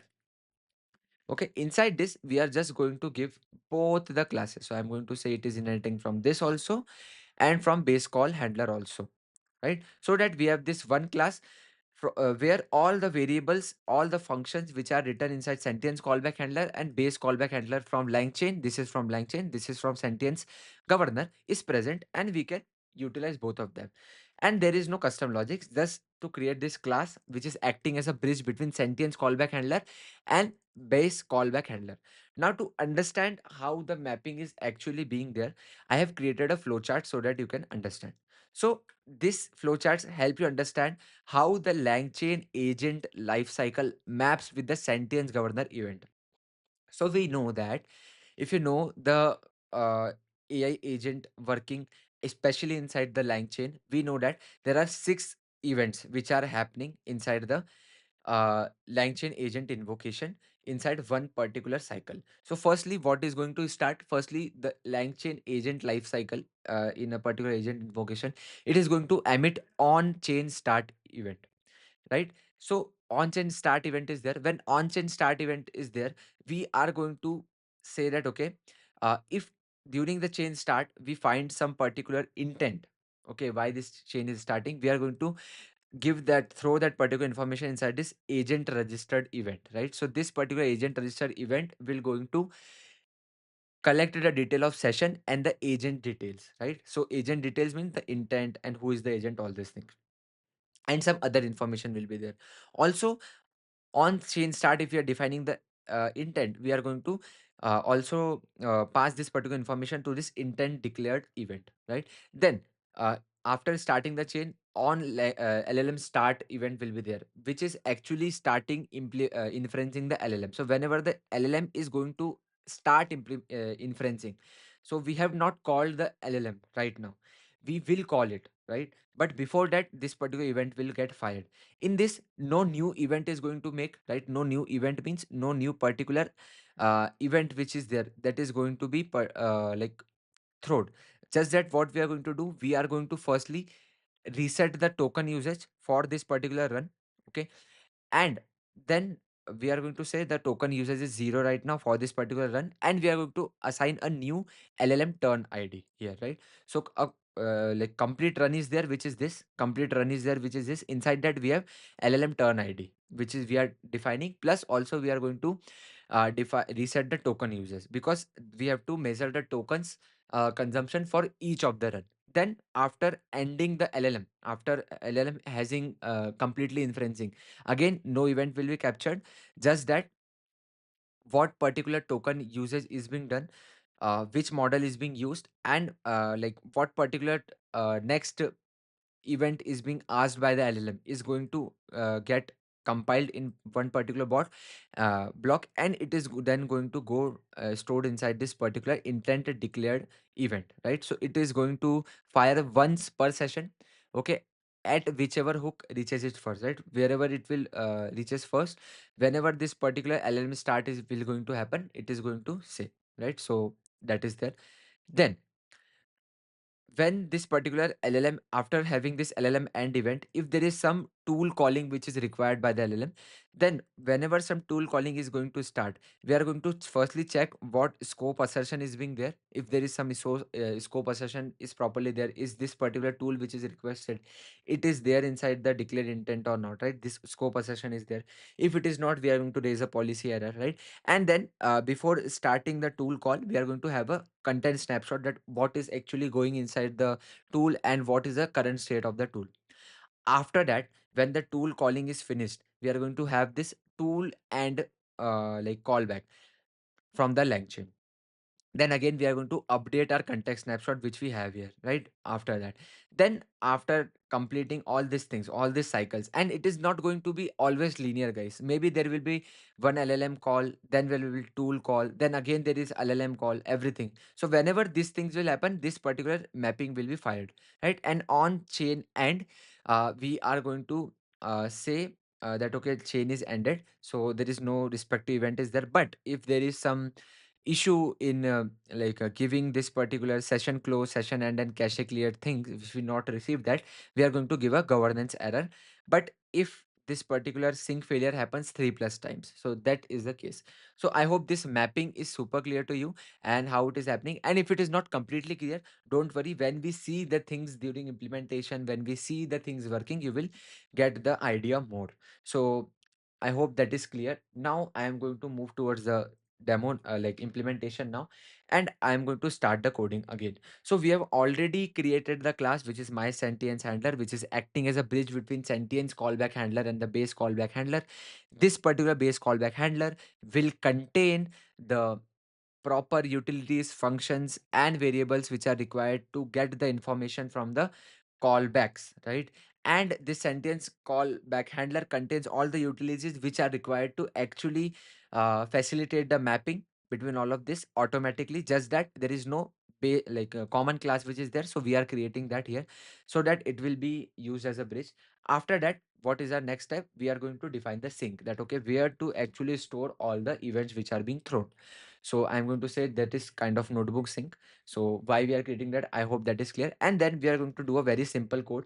I'm going to just define the handler, which is this one itself. And to have all the things in one place, we are going to define now properties. So firstly, I'm going to say which particular agent is going to be invoked. So I'm going to say the agent is this one. So I am going to say weather agent, weather, weather telling agent. Let me say like that. Then I am going to say that okay, what particular session manager we are using, which is going to manage the complete session. So I am going to say you can take it from the session manager invocation, right? So we have given it. Then I am going to say cache. So for cache, we are going to say in process cache. Then agent version. So which particular agent version is that, so that we can track it in a very detailed manner. So I am going to say it's 1.0. Then I'm going to say vendor ID.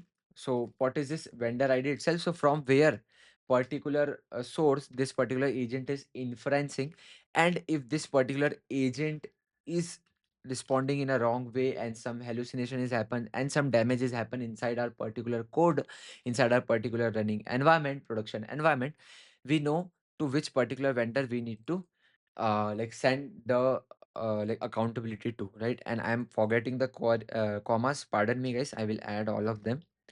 Then I am going to say, then I'm going to define the declared capability, which is kind of like declaring what is the expected, what is the allowed tools which we want to be there for our particular agent. So I'm going to say declare capabilities, and I'm going to define the particular two tools, which is get weather, okay, which is our static tool. And then we are going to also say search search web. Cool guys. Now I am going to name owner claim. Okay, so who is the user now? So claim. So we are basically, I will say Yash Patel. Okay, so I am the one who is writing this agent, who is performing this particular governance activity, like mapping, and also defining all these particular things so that we have the real world mapping also with the capabilities. After that, our callback is ready guys. So what it will going to do, it will going to manage all these particular things, right? When the agent is actually being invocating it, all these particular life cycle events will going to going to happen.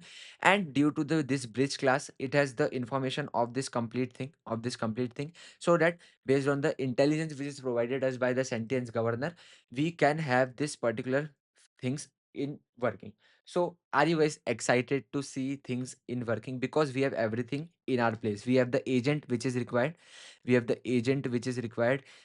have the particular callback setup properly, and we also have all the tools, and the sync is also ready. Now we are actually ready to invoke the agent, to run the agent. To run our particular agent, we are going to use the invoke method which is provided by our LangChain agent. So I'm going to define a new variable. I'm going to name it as agent. Inside that, I'm going to say invoke. Okay, and as we all know, we need to pass a detailed list, dictionaries of messages. So I'm going to say messages.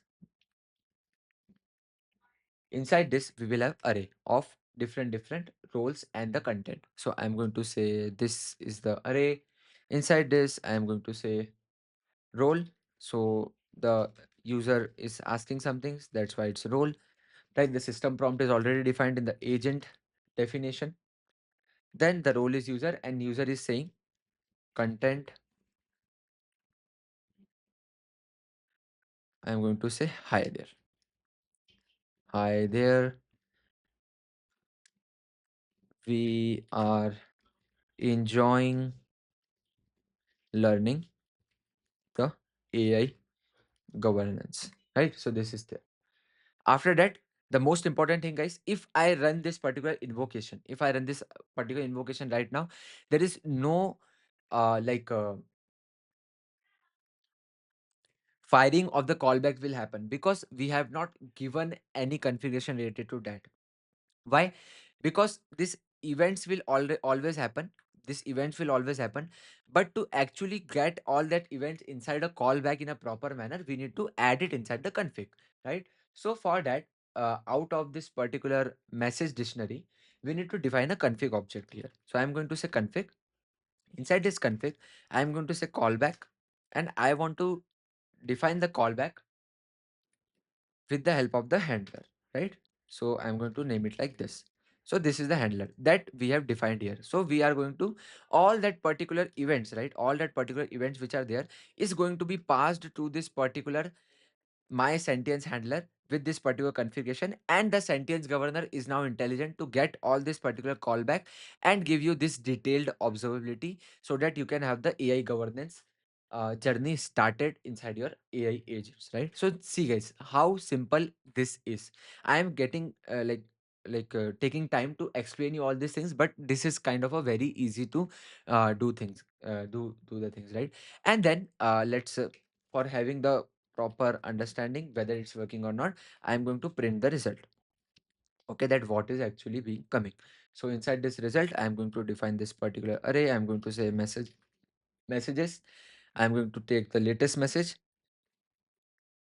and content, right? So let me print it. It's saying forget a comma again. A minute. Yeah. Handler, wait a minute, handler. Okay, so I actually forgot to run this particular code. Okay, many code I forgot. Let me run this. So from here, we are going to define the notebook sync. Then we are going to define the callback handler, saying no keyword argument, vendor ID. Okay, wait a minute.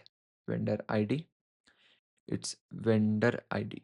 Spelling mistake, guys. So let me just vendor. Okay, sync writer.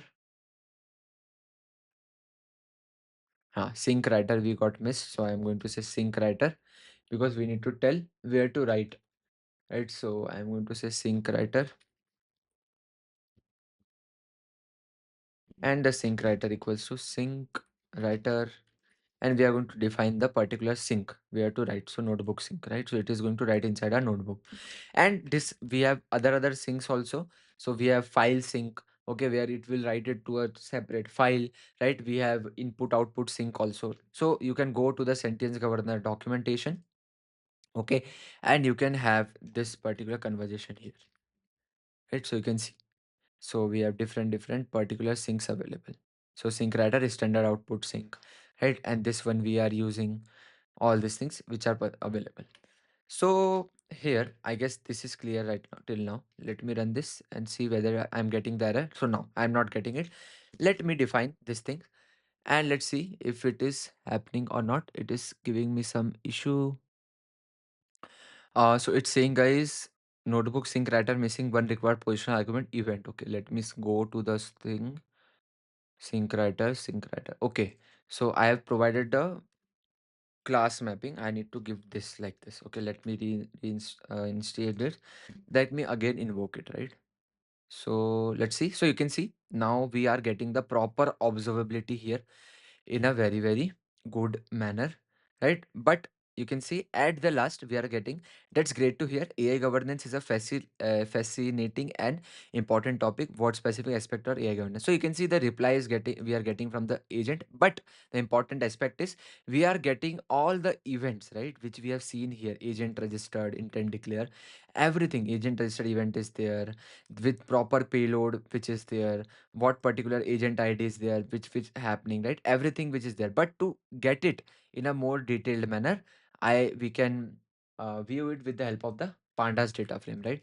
So I can name it as this. So we can convert all the particular JSON object which are present inside the event array inside a pandas data frame to get a proper observability. So now you can see for every particular event, okay, what particular event type that is, what was the session ID, event sequence number, right? What was the agent ID which is invoked, everything in a very, very detailed manner, detailed observability that we are getting.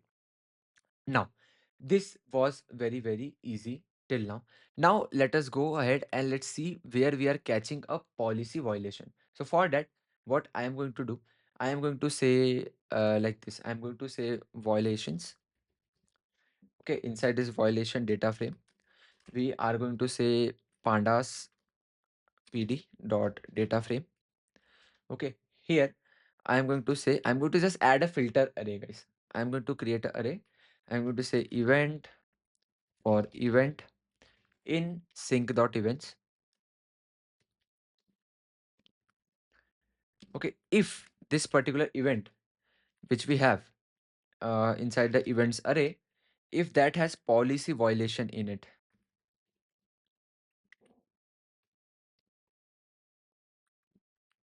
okay, add that inside this particular violation data frame, right? This is a very, very simple manner of that. Then I am going to just print our violation data frame. So I'm going to say violation data frame. Let me print it here. So here I am going to say give me the following things. So I want to get the event type, then the policy violation. Okay, all these particular keys are already provided us by the Sentience Governor. Just that we are filtering the things out here so that we can get a clear view, right? So this is just for providing you proper results so that you can understand it easily, right? It is not a necessary code to do the connection. The connection code is already done. So must I have made some spelling mistake? Let me write it exactly like this.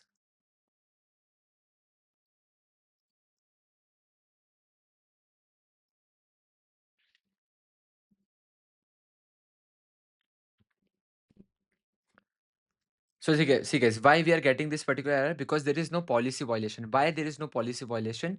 Because there is no tool calling which is getting happened. Where how we are actually creating the policy violation, I am going to tell you that, right? So firstly, let me add a system prompt like that so that we will have a policy violation. So what is the, sorry, not system prompt, the query. So I'm going to say what is the weather in Tokyo. Okay, so I will say Indore, and then I am going to say also search the web for one interesting recent fact about Indore. Okay, now I am going to actually call these things, and then you will see all the events are being fired. And then after that, we are going to get the result that okay, the weather is 25 degrees Celsius. So this is kind of a static function which is being called by the LLM.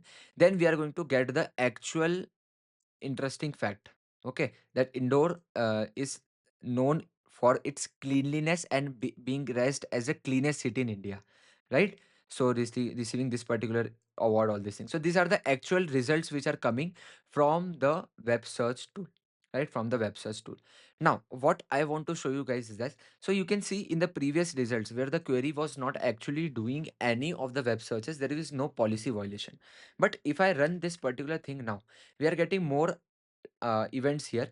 And from here, if you carefully observe it, for some of the events, right? If I go and check, we are getting some policy violations. So you can see here policy violation is not there, but here policy 1 is violating, policy 3 is violating, right? Policy 1 and 3 violations are there, right? To get to see all these violations in one place, I am going to run this particular command, and you can see for which particular events, what particular policy is violating and why it is violating. So you can see policy 1, scope intent mismatch is there, content unclassified is there. Now, why we are getting this content unclassified here? Because in the previous section we already seen what is policy number 3 of the sentience governor, guys. Policy number 3 of the sentience governor says this thing. Let me help you revise the thing. So policy number 3 says that classify before context use, means whenever some context which is present inside our system is going to be get used, it should be classified. Now, why I have created the tools which are there, which I've told you, I will tell you further in the session, that we have these two tools, right? We have one tool as static function, and we have another tool that is web search function. Now see guys, this static function tool data that we are getting, that is kind of classified, we know the source of it, right? But we don't know what particular sources this live web search tool is going to throw to us. That's why what I've done is I have explicitly kept this particular tool as unclassified. So the data which is going to come from here is going to be classified, and the data which is going to come from this live web search tool, it is going to be unclassified. So that's why whenever we are getting the call, when getting the tool call which is related to the search web, we are going to get this particular policy violation, which is this thing, context unclassified, all these things, right? So I hope you understood the policy violation thing and how it is actually being happening. Now, this till this part, I guess you understood how the sentence governor and is going to integrate with our LangChain with the help of our callbacks. To get the complete holistic view that what is actually happening inside the demo, let me explain you this particular thing. See guys, when the user message is going to come, that is directly go to our AI agent which is there. This is a complete AI agent. We are going to call the agent.invoke method in which we have given the callback handler. Okay, this callback handler is going to call that particular, this particular agent will call the tools, okay, and properly do the invocations whatever necessary and get us a final answer, and it is going to give to the particular user. Now the interesting thing is all that particular callback events which are happening during this particular scenario is going to passed to this particular life cycle event, okay, where this particular life cycle event, which is basically this particular handler. Okay, this particular code, let me tell you that. Yeah, this particular code is going to translate all that callbacks event which we are receiving from here, the things which are happening, the flows which are running here, and the callback events which the LangChain is sending, translated to the governance event, the agent register, the intent declaration, scope asserted, context snapshot. And the example of that you can see here, right? You can see here. Okay, you want to see a proper version in a data frame, you can see here. All that things are here. Now, the assertion evaluation will also happen with the help of the policies.